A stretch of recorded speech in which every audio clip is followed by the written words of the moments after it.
All right. Welcome, everybody, to this edition of Biblically Speaking, the podcast. It's been a few weeks since we've been with you. I had some allergy issues to deal with and then a family vacation.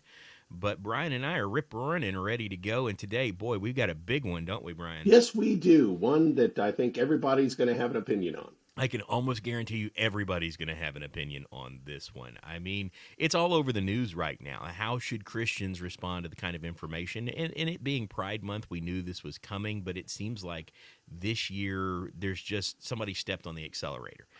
And whether it's the boycott against Anheuser Busch, which I learned makes a lot more than just beer over the last the last few weeks watching the news about them, or Target or Disney or any number of these companies, it seems like we've reached this boiling point in our country where the right leaning folks that are part of our nation are just saying enough is enough. And we're going to talk about whether or not that's a biblical principle. Should Christians be getting involved in boycotts and protests? Should we be involved in some kind of cancellation culture and things of that nature? We're really going to get knee deep into it today, or maybe even neck deep into it. This kind of program may cost us subscribers, Brian. But and speaking of subscribers, we passed over 600 subscribers last week, so we've been rocketing lately, and I'm hoping that you guys will continue to share our good message. But let's get into it, and let's just address the elephant in the room. Here we are,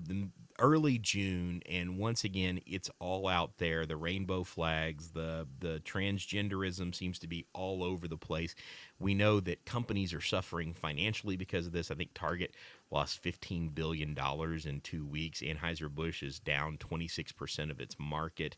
Disney is in a position where they're even talking about selling off some of the theme parks, from an article that I read yesterday. Of course, I don't know that for sure. It's just an article that I read, some speculation. But they're in a position where fewer and fewer people are consuming their content and going to the theme parks because of some of the decisions that their entertainment side of the company has made.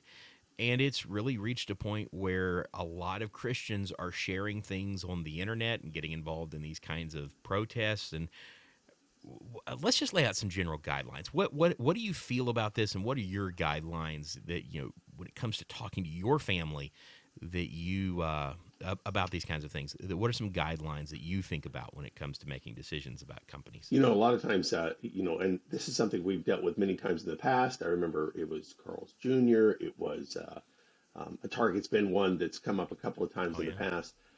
One thing is, you have to kind of balance the idea of, you know, um, I don't want to participate in something that's evil versus the idea of, am I just virtue signaling? Am I just, trying to get on a bandwagon with other people, and I don't want to feel left behind, to be the person that's, standing up. I see somebody else do it, so they go, "Oh, I should do that too." Yeah. There is a distinction with the idea that, first and foremost, we shouldn't be participating with evil people. We shouldn't be lifting up evil hands. We shouldn't be endorsing people. But we've got to be careful to say, to some degree, we're always going to be engaging with evil people. It's not as though Yeah. in the New Testament they said, "Hey, we're not going to have anything to do with any evil people in Ephesus or Jerusalem or any of these places anymore. We're not going to do business with them." You don't see a conversation like that ever in the New Testament.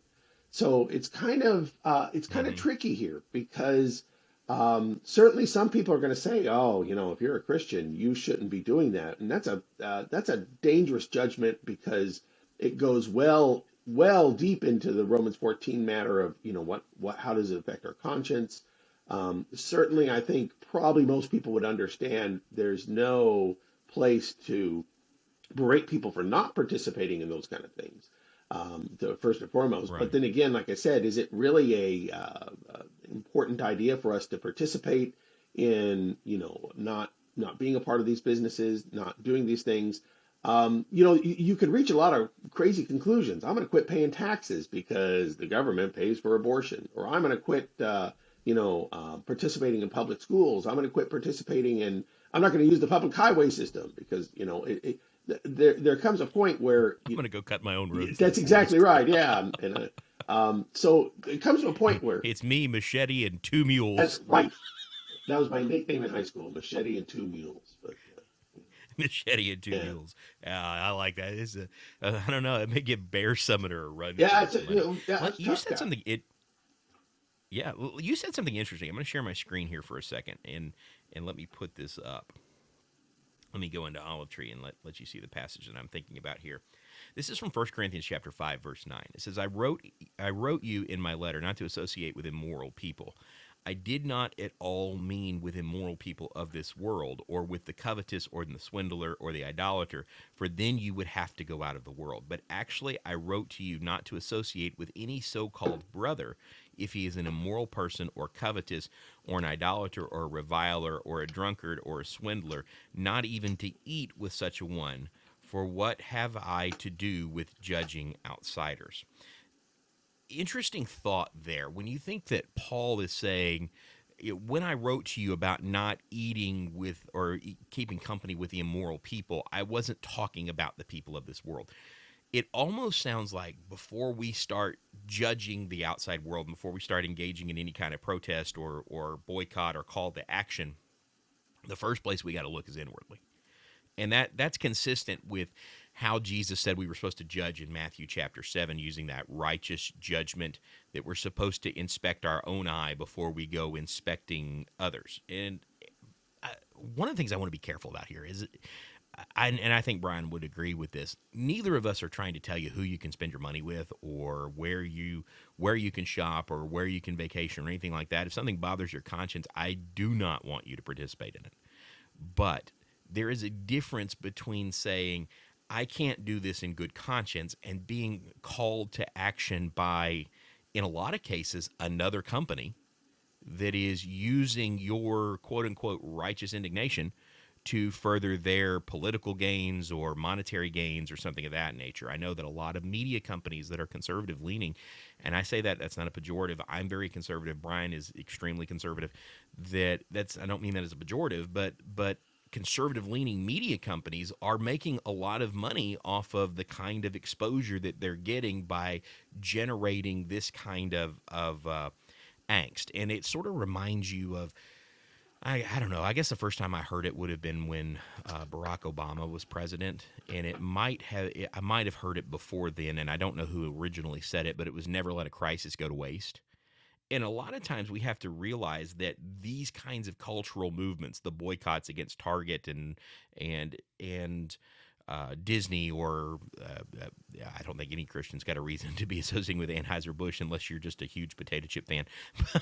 but the but when you look at these things, that a lot of times these calls to action are not really about the integrity of and you mentioned the indignation. They're more about a kind of conservative virtue signaling, just like you see a liberal virtue signaling over other things. And we need to understand that when we add our voice to that, it's not really the light of God that we're holding up. Now, how does God feel about using those kinds of actions to further greater anger in the world, or to punish the wicked, so to speak? What's important to understand here is the idea that the scriptures give us a very straightforward way of how we deal with bad ideas, how we deal with improper thinking. And that is that we engage it directly and intellectually. When we think of Yeah. spiritual warfare, the Apostle Paul talks about the idea of pulling down ideas, pulling down strongholds of thought. Yes.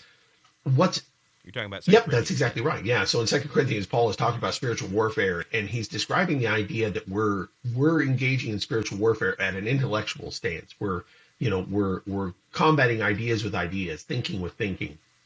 Mob mentality, and maybe that's not fair to use that term, but let's be honest. Whenever I'm joining a group of people, I'm stirred up because sometimes of an emotional response, even to an intellectual idea, an emotional response to it.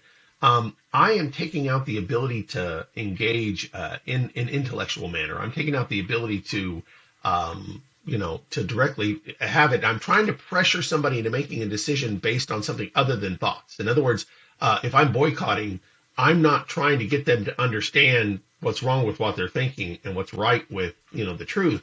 I'm saying, if you guys don't change your mind, you're not going to get my business. And that's not spiritual Right. warfare. That's carnal warfare. That's the carnal warfare of man.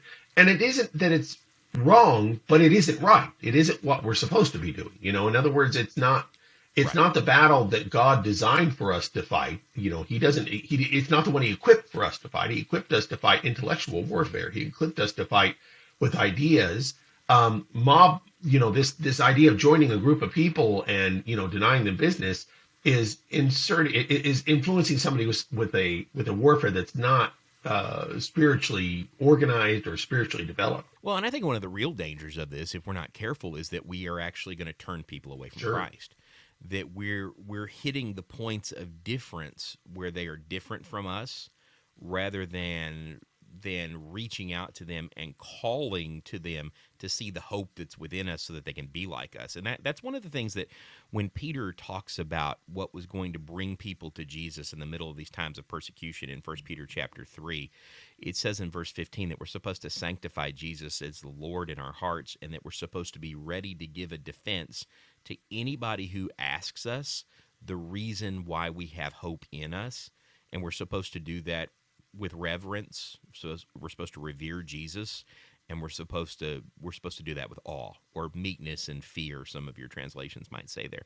And when we get into, again, I'm not saying you can't say, hey, this is just a bridge too far. I'm not spending money with Target for the next month, for the next year, for the rest of my life. That's a personal decision. But when you get into these types of boycotts and these kinds of mass actions that are provoked not because you've made a reasoned decision, but because, well, this is what all the conservatives are doing, or this is what all the liberals are doing, the people that think like me are all doing this, what we are doing is emphasizing the divisions of men rather than the hope of Jesus. And it's just going to be, if we're not careful, one more thing that makes it harder to lead others to Lord. True or Yeah, false? absolutely. Especially because, again, all carnal warfare brings about is more carnal warfare. Right. All my, well, and of course, like I said, I think the huge difference of what you're describing, and you've said it several times, and I'll say it too, is it's not the idea of, what, I'm not going to do business. I don't feel comfortable doing business with them anymore. I'm not going to do it. I'm not going to go to this place and buy Right. these things anymore. Versus the I'm joining a movement where we are as a collective putting pressure on a company to do something. Well, all that's going to spur Mm-hmm. is somebody else to do the opposite. Now, the worst thing is though, whenever can I say I'm a vicar of Christ? I'm a representative of Jesus. And I'm both representing Jesus and representing the XYZ coalition. The people that that this XYZ coalition is warring against are going to look at me and they're going to say, well, hey, is that Christ warring against me? Then I'm going to war against Christ. That in other words, it's not Yeah. easy for them to make the distinction that I've joined it, but it's not even easy for me to separate why I'm in Well, and we this. come to this position where it's one is all, Yeah. that somebody looks at us, and I'm being stirred up, and I have a lot of respect for the guys at the Daily Wire. I've mentioned some of them before. I've also mentioned some things that they did that I didn't care as much for.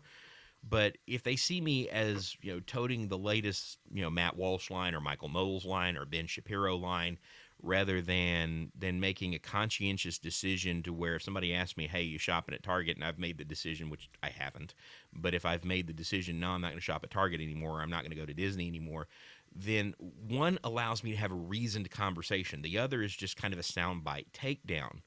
And one is all. So they're going to assume that if I'm out there touting the latest line, that I'm lockstep with those people in everything they say and do, and that I must that is in some ways a representation of Jesus.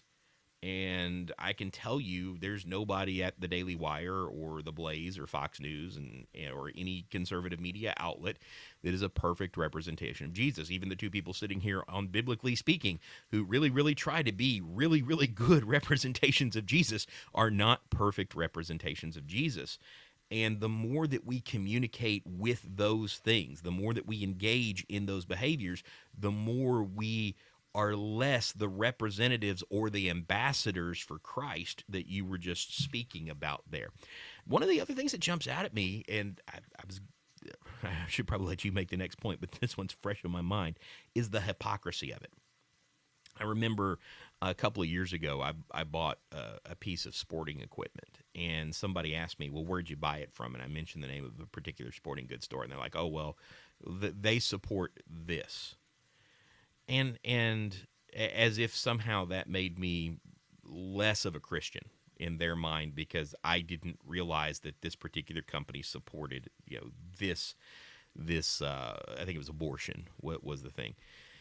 And that kind of stuck with me a little bit. And I went and did some research there and found that if we're going to look for a company that is absolutely 100% perfectly aligned with Jesus, all of their social dollars spent, and that keep that word social in your mind because it's going to be a big word here in just a second. But all their social dollars spent are 100% in line with Jesus. You're going to be making your own clothes. Because I can tell you, Walmart is just as bad. They're not getting the press right now, but Walmart is just as bad in supporting these social causes as Target is. And if we're not careful, we're going to end up in the place of hypocrisy. And you mentioned Romans 14 a few minutes ago. Is the right answer to avoid those kinds of hypocritical statements that we could make if we're not careful? To when the meat is offered to us, so to speak, we just don't ask where it came from? That was Paul's principle, wasn't Yeah. it? So there, in Romans 14, 1 Corinthians 8, 1 Corinthians 10, Paul even mentions, if your neighbor offers you the food, don't ask where it came from, because of the risk of provoking the conscience there. And, it's an important point. And I think the whole eating meat sacrificed to idols is such a profound idea because, it's, on the one hand, you can see why a lot of people would be up in arms and say, you can't eat meat sacrificed to idols. And on the other hand, Paul's saying, it's just meat. You're not, it's not as though you're really in spiritual, communion with these things. It's important to understand that, as you said, if I held that standard to be the absolute standard, I couldn't go anywhere. I remember, Mm-hmm. for a while people said, oh, you can't go to XYZ grocery store because it's owned by the Mormon church. And it wasn't even true necessarily, but Well, you can pretty much let out any hospital yeah, then right, because they're right. And that's funny you say that because I've made that exact point to say, somebody says, I don't go to this place because they have their church endorses them. And I said, yeah, as you're going to St. Blank hospital for your treatment, it's a Catholic charity hospital. yeah, There's just almost nothing you can do, that you will yeah, be tied up and not being able to do anything if you really hold to a standard that says that. And if you want to try, okay.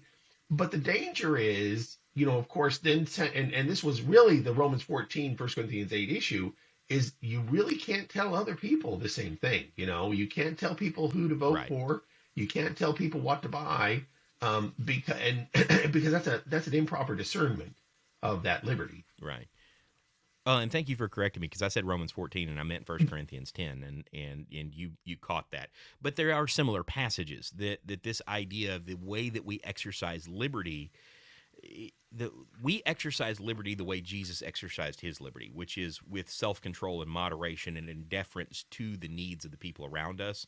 And if you're looking at Paul in particular, it was to the needs of the people around him who needed to be won over to Christ. That was how he used his liberty. That he specifically, rather than rather than using his liberty in such a way that I have the right in Christ to do this, he said in 1 Corinthians 9, verse 19, you know what, let me put this on the screen too. But 1 Corinthians 9 and verse 19, he says, for though I am free of all men, I have made myself a slave to all so that I may win more. To the Jews I became as a Jew so that I might win Jews. To those who are under the law, as under the law, though not being myself under the law, so that I might win those who are under the law. To those who are without law, as without law, though not being without the law of God, but under the law of Christ, so that I might win those who are without the law. To the weak I became as weak, that I might win the weak, and I have become all things to all men, so that I might by all means save some. I do all things for the sake of the gospel, so that I may become a fellow partaker of it. This sort of reminds me, going back to a few years ago, and boy, if we don't lose subscribers over this is truly a blessing. But it reminds me sort of the mask wearing thing, where it became more about the political liberty or the political mandate in our country than it really did the good or the good of the people around me or the needs of my brethren. That Sometimes we needed to be looser about things. Sometimes because our brethren were had difficulty with that, we needed to be stricter about things. And it really came down to an individual knowing the people around him rather than moving in one specific direction. And if Paul had been alive in that time, there might have been brethren that he absolutely just didn't wear masks around them because it was a stumbling block. And at other times, there would have been times when he absolutely masked up around people because to not wear one would have been a stumbling block. And what gets lost in this, and I think you were just alluding to this, is that we become the center as opposed to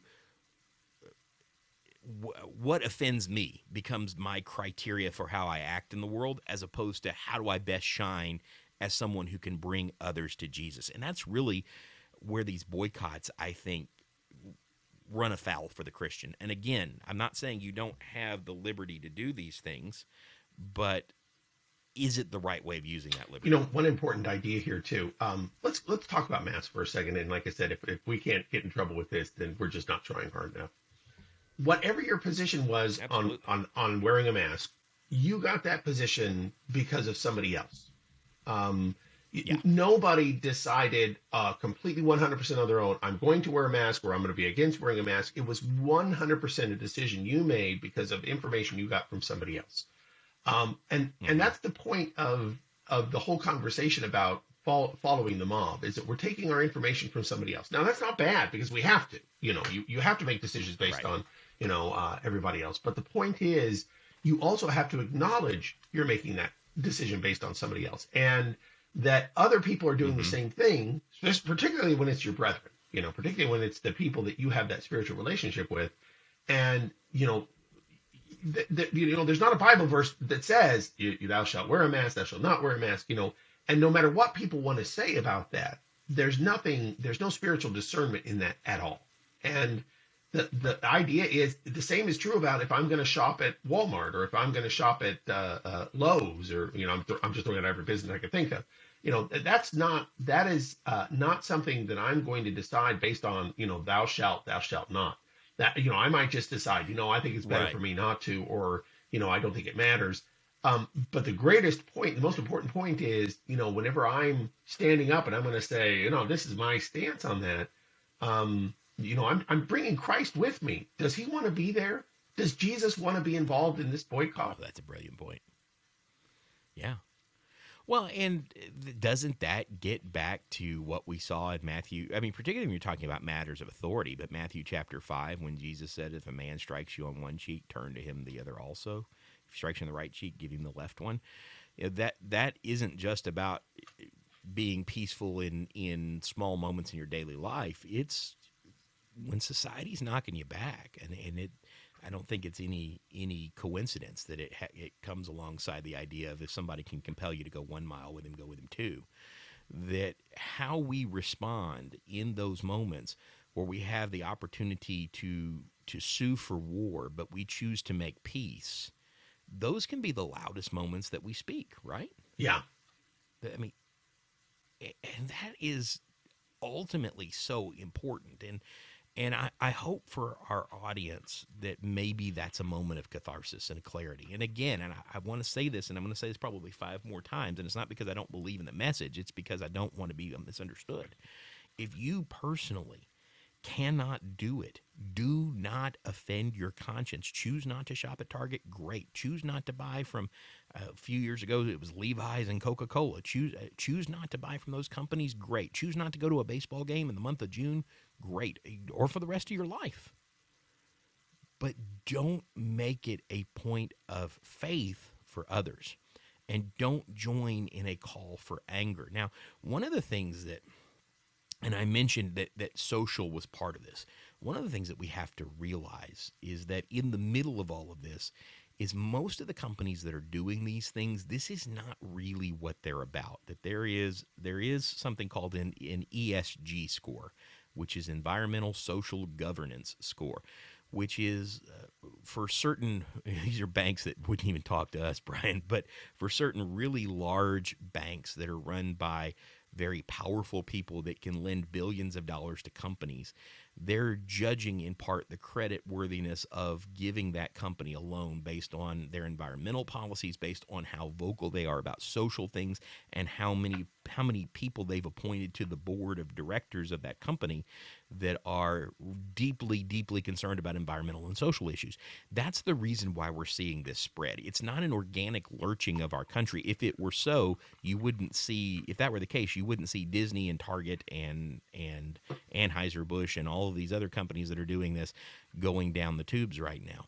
And it seems like some of them may not ever come back. That I was actually reading an article yesterday that was saying the Anheuser Busch company, which again, doesn't bother me one way or the other because it's a beer company, but it may never come back from this. It may never regain its stature in the eyes of the public after this, and could potentially cease to exist if this continues. And one of the things that we have to realize is that the love of money really is the root of every kind of evil. And in a lot of ways, and I don't want to get all conspiratorial about this, but this is the kind of event that they would have seen in the first century that John in his Revelation would have likened to taking the mark of the beast. That in order for you to buy and sell, you've got to give yourself over to some kind of evil, and then you'll be able to buy and sell. You know, men have always done that. I mean, one of the things, what are you looking at? Yeah, well, I was thinking, right here is the mark of the beast. I had that Roman coin there. So, but you think about that, and you think about, and I'm not saying this is a literal fulfillment of Revelation, but I'm just saying it's the same kind of principle, right?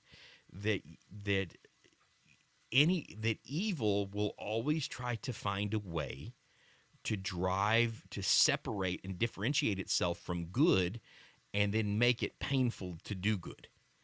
And we have to realize that when we're protesting these companies or we're protesting these people, and you and I have both seen people being shouted at going into Disneyland and things like that by guys on megaphones who were screaming that you're going to hell and all of these things that are so self-righteous as they're doing that. And I actually questioned one of them one time going, how many people are you converting doing this? Because you're really not a very good representation of Jesus. Trust me, I know.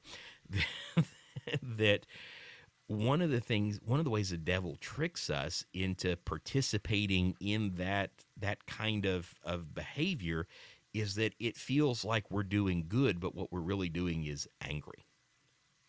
yeah, it's one of the things that I'm thinking about here. And remember, the anger of man does not accomplish the righteousness of God. That really is what it is. That's exactly what I was thinking, buddy. That really is what it is. That a lot of times we're not reacting to this over.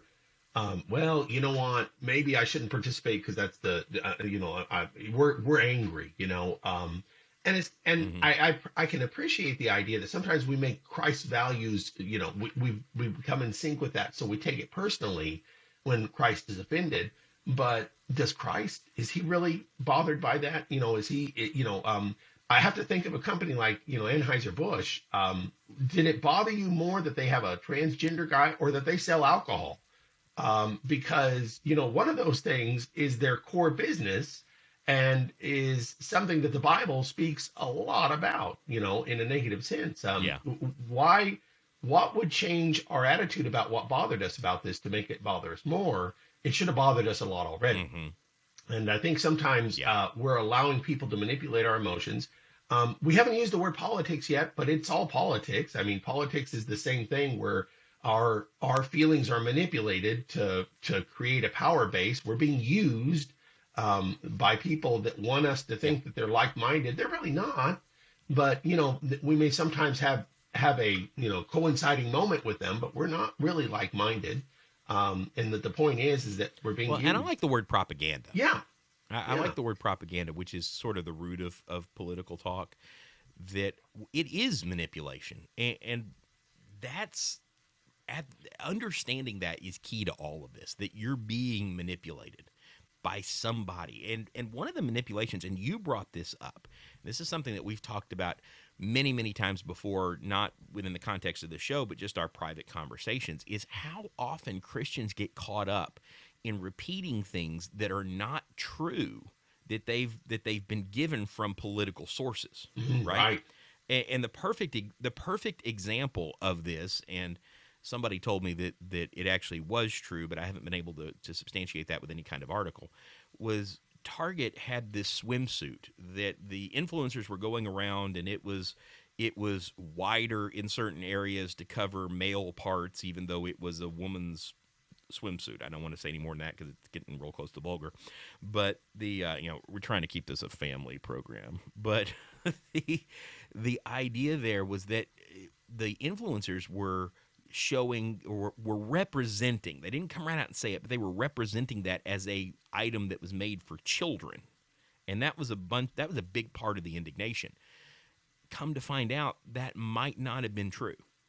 That might have been actually a blatant falsehood.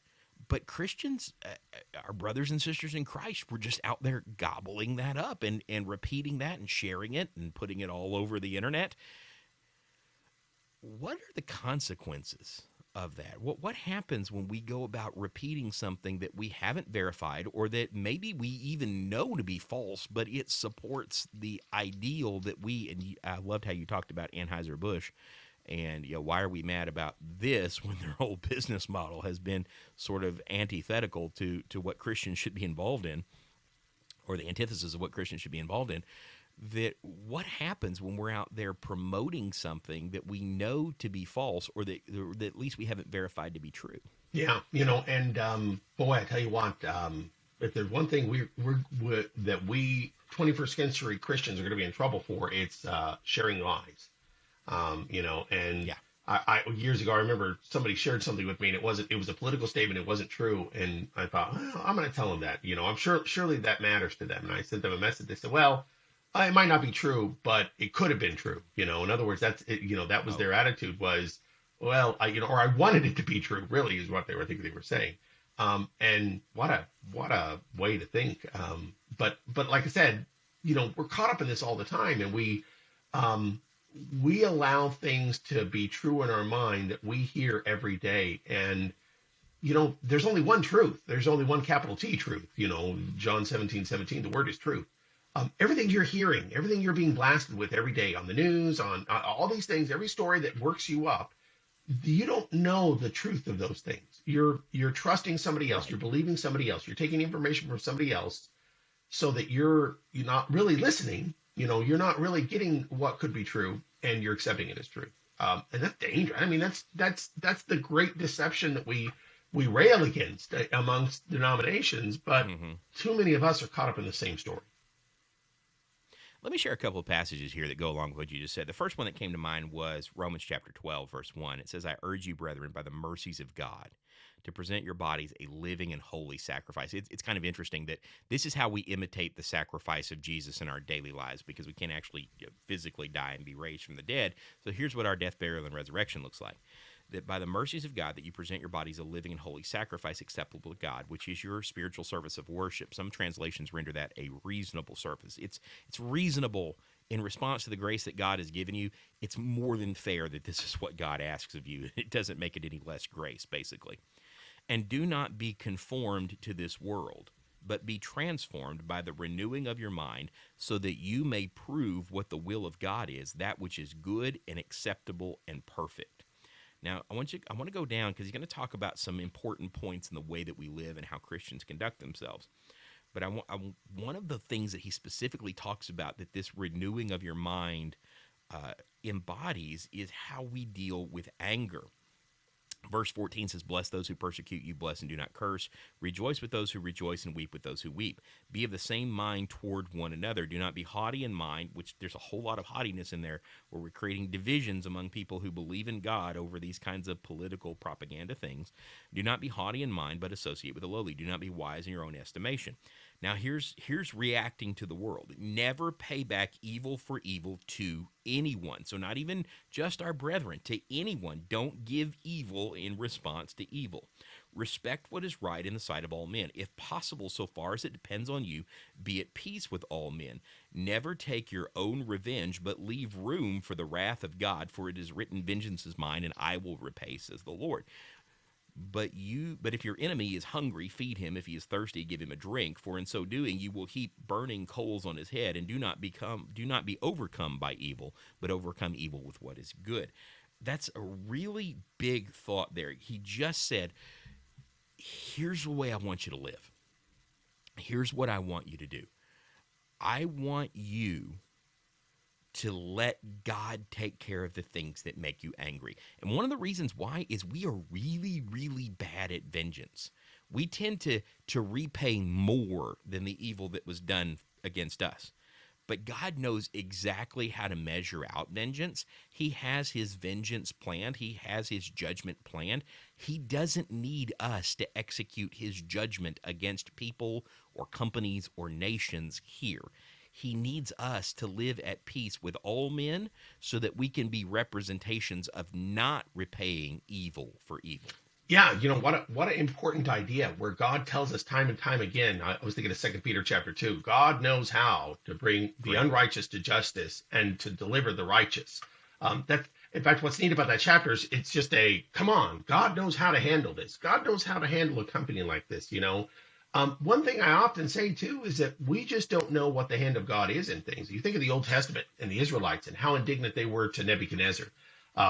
Here's this pagan world conqueror, and all he represents is paganism, and that's all they saw. And God says, hey, this guy is actually my sword. I am using him. I raised him up, and I'm using him to accomplish my purpose.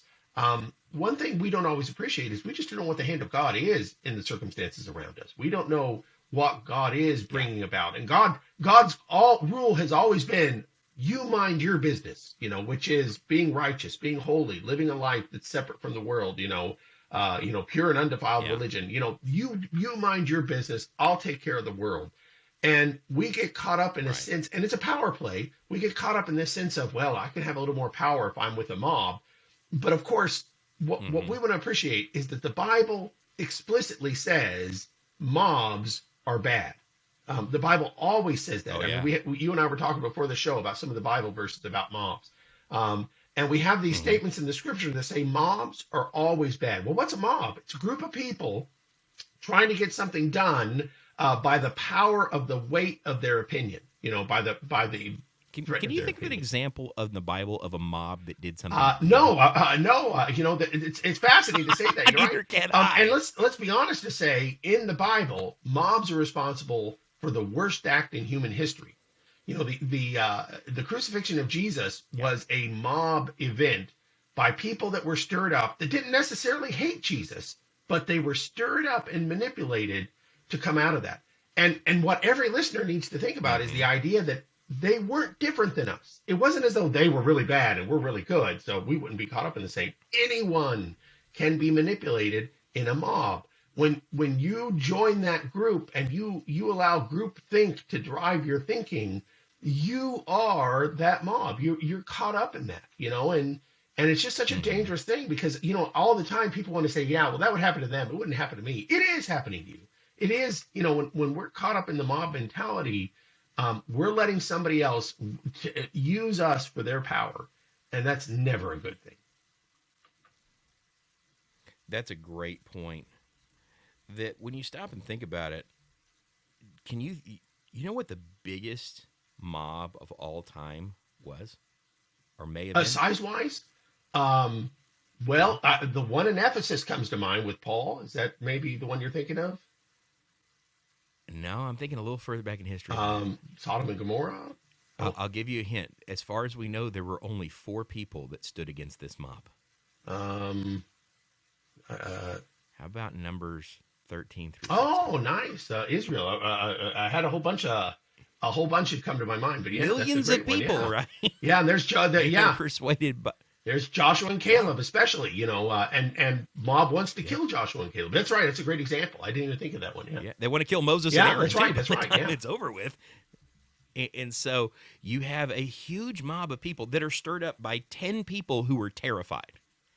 And one of the things that I was thinking about as you were making that point about the mob that killed Jesus is a lot of times the way that we justify this, and I was reading another article on this just the other day about how a number of these companies are responding that they've stopped the Pride logos this year. I noticed that a piece of software that I use for editing text every year in June switches their colors and on Facebook and Twitter, and they didn't do that this year. MLB switched back, Xbox switched back. A lot of the car companies didn't put up the Pride logo this month because of the backlash, and understandably so. That this backlash is stemming from, and we need to be honest about this, that a lot of the transgender movement is targeting children right now. That there is no denial about that. That there's my wife showed me a video just yesterday of some school kids that were going to school in Canada, and they had it was Pride Day, and it was all decked out with rainbows, and it was a party in the hallway, and the teachers were like, "Oh, this is so great! You're going to have so much fun today!" And there is an agenda that targets children. There absolutely is. Not saying that they want every child to identify as transgender, but the acceptance of this is being targeted at children for sure, absolutely, 100%. And that is something that individually, that grieves me. It grieves me. It's one of the reasons why Lauren and I homeschool. But it is not. That is not us saying that every teacher out there is bad. In fact, we worship with several teachers that are good friends of ours, or a few teachers that are good friends of ours. But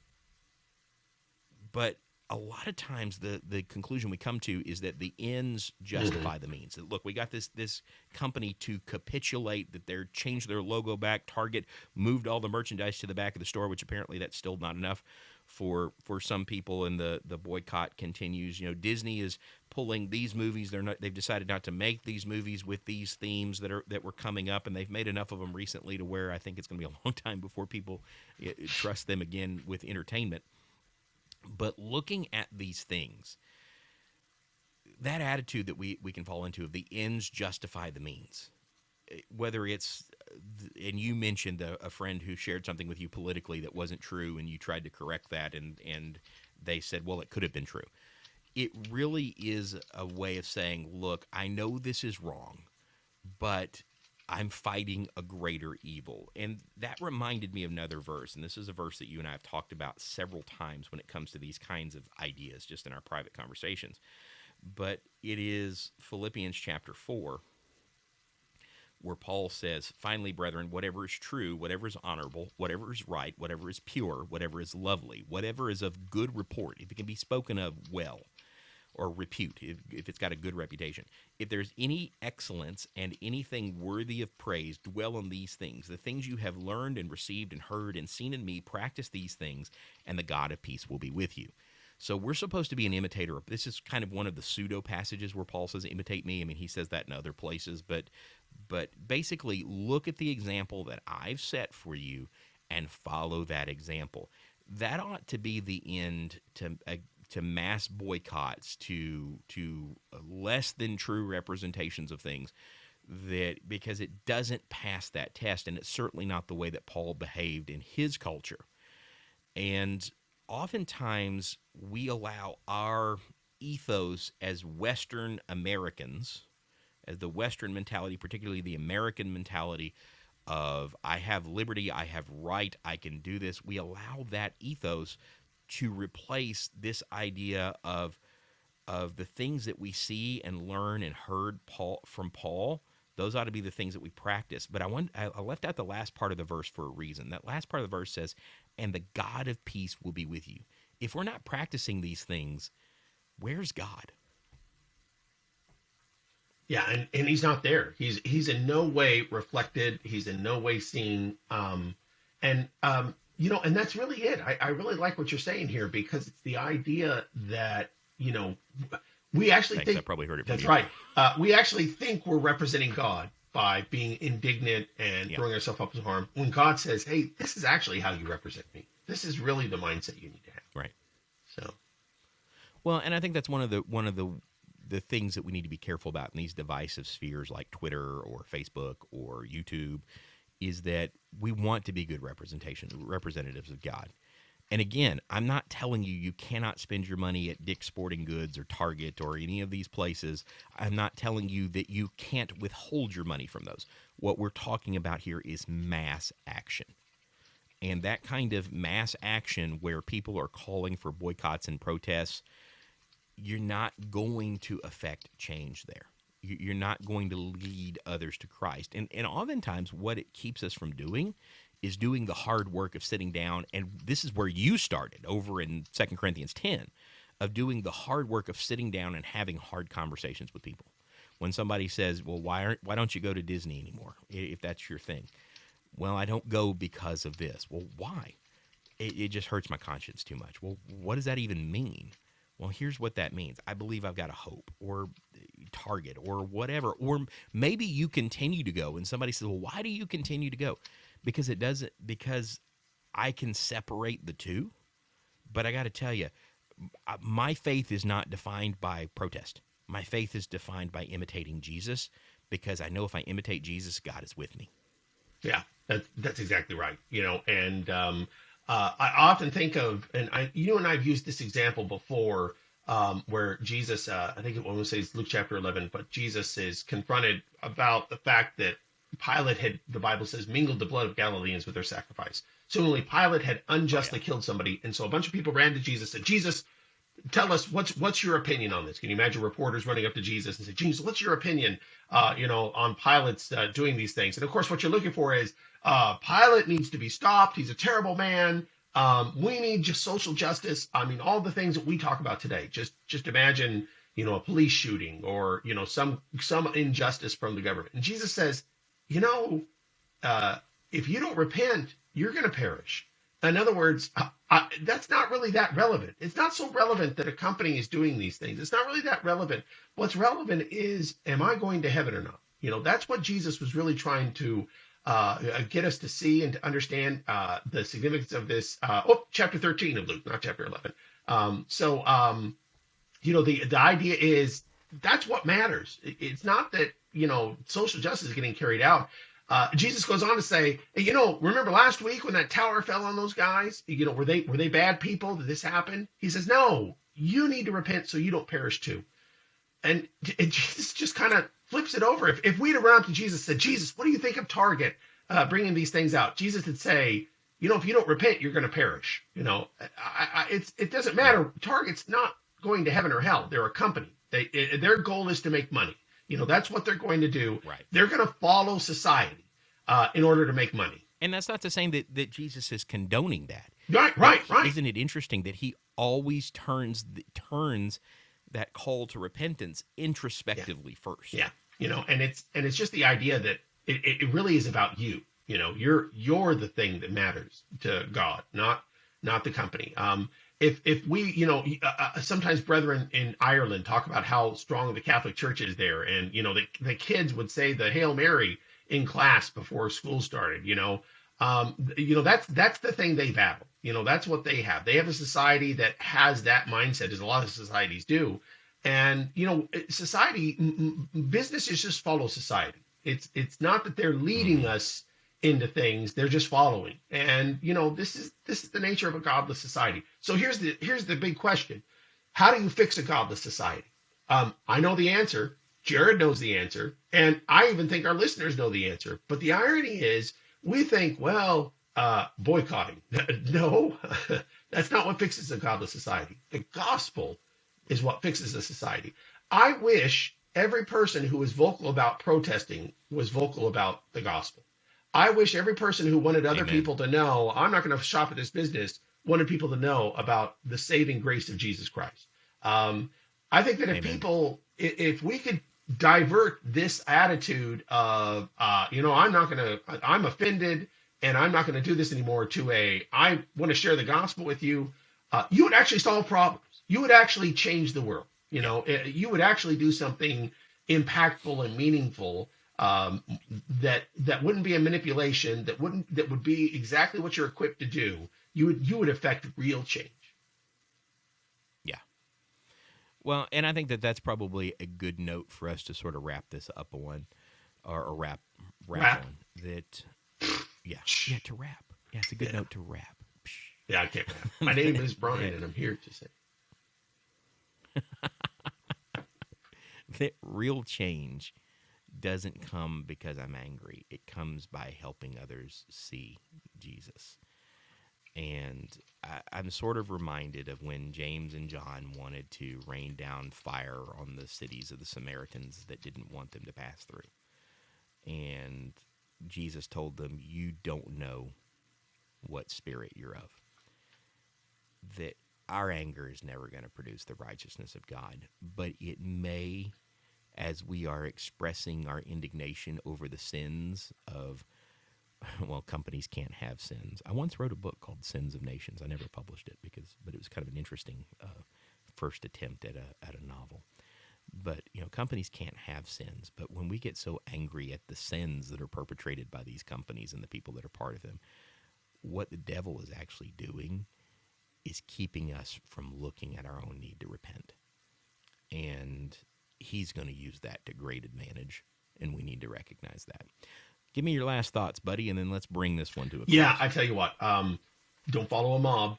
The Bible tells us that repeatedly. We see that mobs do a lot of things, and a mob isn't just a bunch of people in person. It's also a bunch of people online. It's also a bunch of people. There's nothing wrong with signing petitions, asking companies to change. There's companies that I like that I'm not comfortable doing business with, so I don't. I'd love it if they change so that I could do business with them. I feel good about that again. That's the liberty that I practice. But that's not where I affect my change. I affect my change through the gospel of Jesus Christ. I think it's a beautiful point, buddy. All right, I'm your host, Jared, and for my co-host, Brian Tiberius, Bear Summoner. I'll take whatever I get. That's right. That's right. In the apocalypse, we're going to change your name. I appreciate that. When the war happens, you're going to be like that's what I want to hear. No, but for me and my co-host Brian, we want to thank you for being here. Brian's going to be with me on the Man Up podcast. We're going to record that in just a moment, and restarting that after some weeks off because I hadn't been able to talk or feel good enough to do a podcast because of my allergies. But we're getting that restarted. We're going to talk about anger. So it's going to sort of dovetail right out of this one. So for all of us here at Biblically Speaking, we want to say, have a good day and God bless.